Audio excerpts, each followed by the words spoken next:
The Merry Widow from Franz Lehar. The synopsis is presented by Opera Inside, the online opera guide. The roles. Hannah Glaubery, a young and rich widow.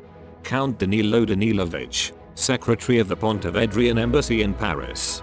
Baron Zeta, the ambassador of Pontevedro in Paris. Valenciennes, Baron Zeta's young wife. Camille de Rosian, a young Frenchman. Nia Gauche, Baron Zeta's assistant. At the Pontevedran embassy in Paris, the host welcomes his guests. They celebrate their sovereign's birthday. Valenciennes, the ambassador's wife, flirts with Camille de Rosian, who has loved her for some time. But Valenciennes resists the advances of Rosian. He writes on Valenciennes' fan, "I love you." Everyone's expecting Hannah Glaubery. Her elderly husband died recently and she is the heiress of $1 million fortune. The ambassador has the task of ensuring that she marries a man from Pontevedrino so that the millions remain in the country. His plan is to marry the ambassador's secretary Count Danilovich to her. The servant Nia Gauche was able to locate him in the nightclub Chez Maxime, and he will soon arrive in the palais. And now Hannah Glaubery appears, accompanied by a swarm of Parisian men who are after the heiress. The Glaubery invites everyone to her house for tomorrow. She is going to give a real Pontevedran feast. With mixed feelings she hears that Count Danilovich also attends the party. The two have a common past. And now the Count appears. He is slightly buzzed. Nia Gauche tells him that the Glaubery is here and that she has inherited millions.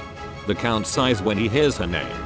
He rarely spends his time in the office, but enjoys the Paris nightlife. He decides to take a quick nap on the sofa. In the next room, Glaubery wants to retreat for a moment and coincidence lets her meet Danilovich, who is lying on the sofa. Not a minute passes and the two of them quarrel. Some time ago, they were about to get married, but for the Count's family her rural and bourgeois origins were not good enough. The wounds are still fresh. When the Count says that she can't impress him with her millions, she leaves the room snorting. Now the Baron finally finds Danilo and asks him to marry the Glaubery for reasons of state. Danilovich categorically refuses. Dance music can be heard from the hall. It is Lady's choice. Everyone wants to dance with the Glaubery. When she wants to choose a gentleman, Danilovich appears with dancers from the cabaret who take all the gentlemen in their arms. He looks triumphantly at her. Valenciennes also has a plan. She wants to pair Rosian with the Glaubery and pushes him to dance with Hannah. But Hannah goes to Danilo and invites him to dance. He has a new cunning ruse in mind.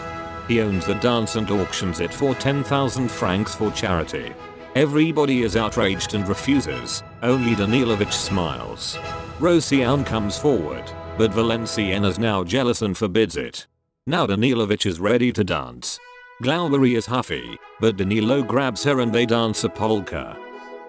The following day, in the garden of Hannah Glaubery's palace, the guests enjoy Pontevedran music and dance. Count Danilo has also joined. Danilo has found a mysterious fan, which obviously belongs to a mysterious unfaithful wife. Baron Zeta wants to discuss with Danilo and his cabinet the next steps in the Glaubery case and he schedules a meeting in the pavilion. Valenciennes and Rosian meet.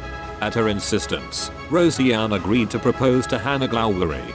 Rosian wants one last kiss. Valenciennes wants to grant it, but discreetly in the pavilion. Nia Gauche sees the two go into the pavilion. Zeta appears and wants to hold the meeting in the pavilion. Nia Gauche warns him that Rosian is inside with a lady. Maybe it's the mysteriously married woman. Zeta immediately locks the doors of the pavilion.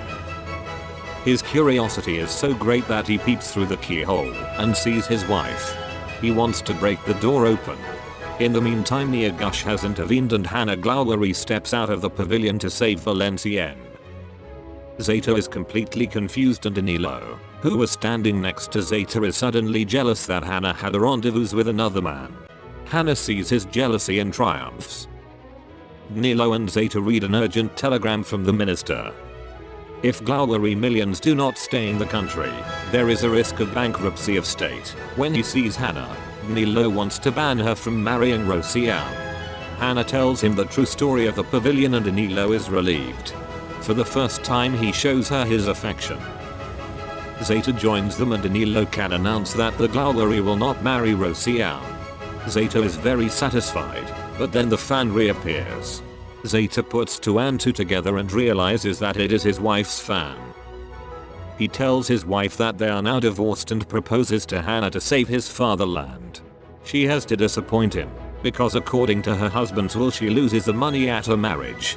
Danilo's mood brightens suddenly up and he says to Hannah the redeeming, "I love you." So Hannah knows that he doesn't want her for the money. She smiles and adds that according to the will the money belongs to the future husband. The two fall into each other's arms. Valenciennes asks her husband to read the back of the fan. Touched, he reads, "I am a respectable wife."